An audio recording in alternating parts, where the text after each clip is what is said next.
رات کے اندھیرے میں جب سب سو رہے ہو اور آپ اس کے حضور بیٹھ کر رو رہے ہو، تب اللہ آپ کو ہر طریقے سے نوازتا ہے۔ یہ وہ وقت ہوتا ہے جب رب کریم خود فرماتا ہے کوئی مانگنے والا جسے میں عطا کروں۔ واللہ اس وقت دل کا ٹوٹا ہوا رو رہا ہو، تڑپ رہا ہو، تو ذرا سوچئے وہ رب کیسے مایوس کرے گا۔ اس نے دیکھا ہے آپ کے ان آنکھوں کو جو تھکن سے چور ہے، سونا چاہتی ہے، لیکن صرف اس امید سے آنکھوں کو کھولے ہوئے بیٹھی ہے کہ اس وقت رب خالی ہاتھ نہیں لوٹائے گا۔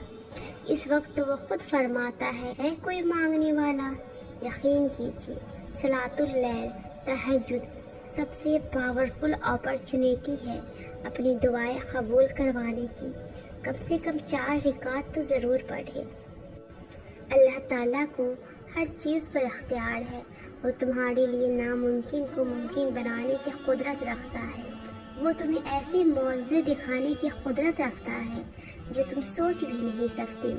وہ جانتا ہے کب تمہیں وہ دینا ہے جو تم مانگ رہی ہو، اور اس سے زیادہ بھی۔ اس لیے یقین رکھو، وہ حکم دے گا کن اور وہ ہو جائے گا۔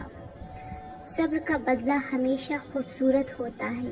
اگر اللہ کریم تمہیں انتظار کروا رہا ہے تو شاید وہ تمہیں تمہاری امیدوں سے زیادہ عطا کرنا چاہتا ہے، کیونکہ صبر آسان نہیں ہوتا، اور اگر تم اللہ کو خوبصورت صبر دکھاتی ہو تو وہ تمہیں ضرور ایک خوبصورت معجزہ دکھائے گا انشاءاللہ۔ تاخیر، دیر تمہارے لیے خیر ہے، چاہے تمہیں ایسا محسوس نہ ہو، اور جب تمہیں وہ نعمت ملے گی تب تمہیں اس کا احساس ہوگا۔ اس لیے بہتری یہ ہے کہ تاخیر کو خوشی سے قبول کرو اور ہمیشہ اللہ کریم کا شکر ادا کرو، کیونکہ وہ بہترین جاننے والا ہے۔ اور یاد رکھو کہ ہر تاخیر کے پیچھے خیر ہوتی ہے۔ اگر آپ کے دماغ سے کسی چیز کا خیال نہیں جا رہا تو پھر آپ اس کے لیے دعا کرنا شروع کر دیں۔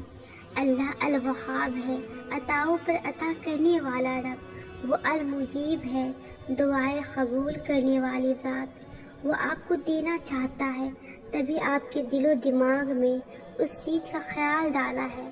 اب آپ کو ویسے ہی مانگنا ہوگا شدت سے۔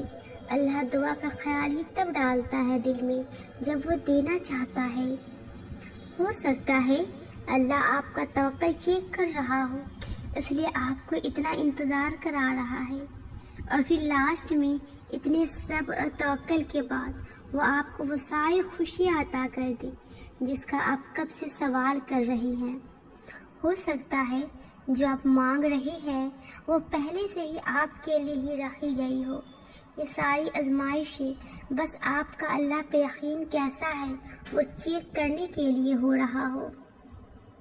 مانگتے رہو، جو بھی مانگ رہی ہو اپنا یقین ڈگمگانے مت دو۔ اللہ تعالیٰ کا وعدہ ہے یہ قرآن میں کہ مجھ سے مانگو میں دعا قبول کروں گا۔ بے شک اللہ وعدہ کا بڑا سچا ہے، اللہ تعالیٰ کا قرآن سچا ہے۔ دعا مانگتے رہو، یقین کیجیے دل میں خیال آیا ہے، زبان پر سوال آیا ہے تو نصیب میں بھی ضرور آئے گا انشاءاللہ۔ آپ کی کہانی بہت خوبصورت سے لکھی گئی ہے، جس نے لکھی ہے وہ غلطیوں سے پاک ہے۔ جو آپ کے لیے رکھا گیا ہے وہ آپ کو ہی ملے گا۔ یہ جو سب فی الحال اتھل پتھل زندگی میں چل رہی ہے، ان سب کے پیچھے اللہ کی حکمتیں ہیں، لیکن آپ کو سب کے جواب مل جائیں گے۔ تب تک اللہ کے قریب رہے، عبادت کرتے رہے، دعائیں کرتے رہے، اللہ پر اس کے نظام پر یقین رکھے۔ آخر میں آپ کے لیے خوبصورت اجر رکھا گیا ہے۔ جو تمہیں چاہیے نا اس کے لیے تہجد پڑھو، اللہ آپ کے ناممکن کو ممکن کرے گا۔ توکل رکھو، سب کھیل توکل کا ہے۔